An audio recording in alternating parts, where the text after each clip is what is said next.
Hello once again, and I'm going to be doing another gaming nostalgia video also on the arcades.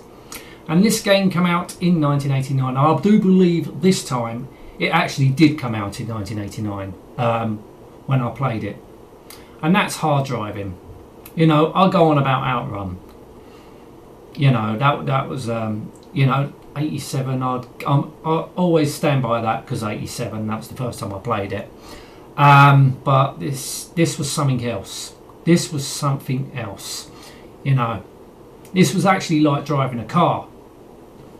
I mean, you had obviously the steering wheel, accelerator, brake, but you had a clutch pedal as well, and you had a manual gearbox. Something I didn't mention on the Outrun game, you had a high and low gear stick, but this was that you had 4 gears on Hard Drivin, and this just was on a different level. You know, you had the polygon graphics. You was inside the car, so like Outrun, where you was looking at the chase view of the car.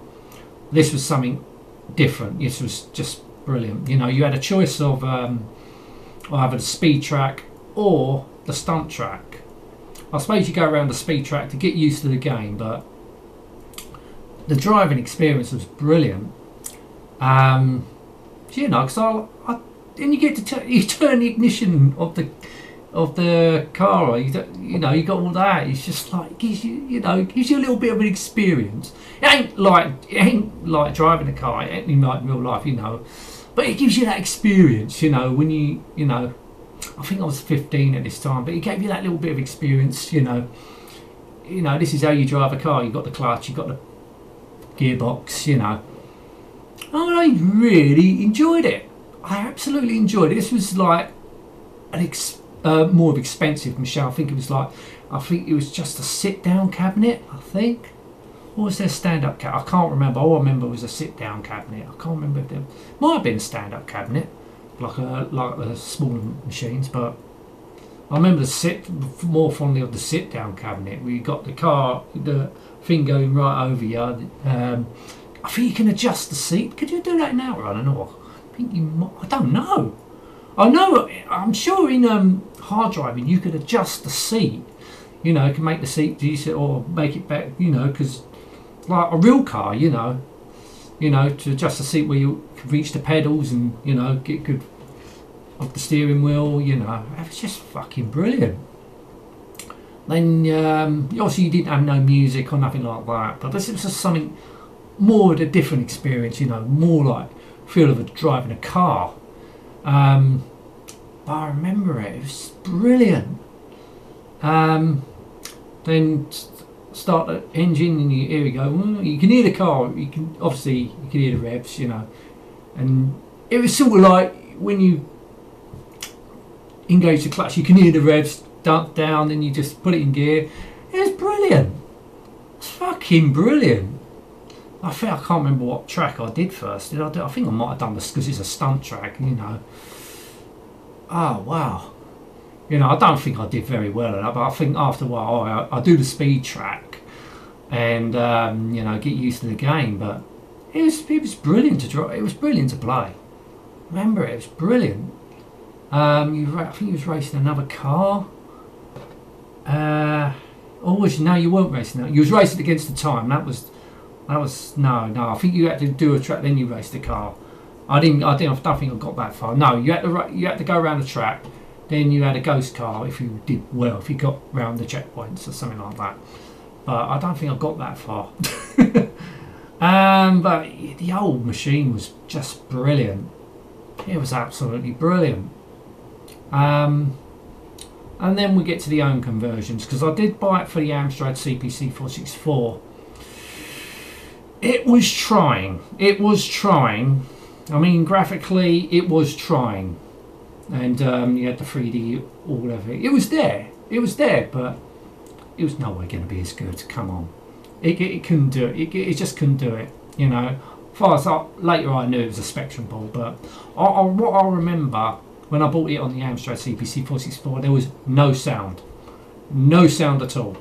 I think you only got the sound if you had a 1 to 8K machine. But on the 64K version, no sound. it loaded it all in memory, so it wasn't multi-load or nothing like that. So it loaded it all in memory, but no sound. It was like Paperboy, no sound on the CPC, and the frame rate was really, really bad. Nowhere as bad as Outrun on the CPC, but it wasn't great. But it was trying to be like, it was graphically, you can tell it's trying to be like Hard Driving, even though the colours were completely monochromic. Yeah. And my mate got it on his Commodore 64. I think he had it, no, he had it on a compilation pack. Commodore 64 version. That was sort of like revenge, I guess. Because Outrun was really good on the Commodore 64, where the Amstrad version was pretty poor. The Commodore 64 version of Outrun was absolute. Commodore 64 version of Hard Drivin was shit. It was shit. That was really unplayable though. But it wasn't great on the CPC, to be honest with you. But it was certainly a lot more superior than the Commodore 64 version. But it wasn't great on the CPC to play. At least, as I said, the CPC was trying to look like the arcade, and it did. It did sort of look like the arcade, but Commodore 64 version was just shit. But it was just an amazing experience. It was an Atari game, but that was something else. That was something. I thought Outrun was brilliant, but Outrun was its own thing. This was doing something different. It wasn't trying to be like that. This was a completely different driving experience. You know, it was similar to driving a real car, but you know it ain't. But for someone that's never driven a car, at the time, it's the closest thing you're going to get to driving a car. You know, and it sort of was. You had the pedals, you had the 3 pedals, you had the 4 gears, and the clutch. As I said, one of the pedals was a clutch. So it got you sort of closer to that driving experience. Obviously, you ain't going to go around a fucking stunt course, are you? But I just added to the game. That was just, you know, you had a choice. You know, you could choose to do the speed course or you could do the stunt course. You know, they're both great. You know, I thought it was an amazing game. Definitely a game that sticks out for me was Hard Drivin. You know, brilliant game, brilliant. Anyway, going to end this now. Thank you so much for watching. Till next time, and goodbye.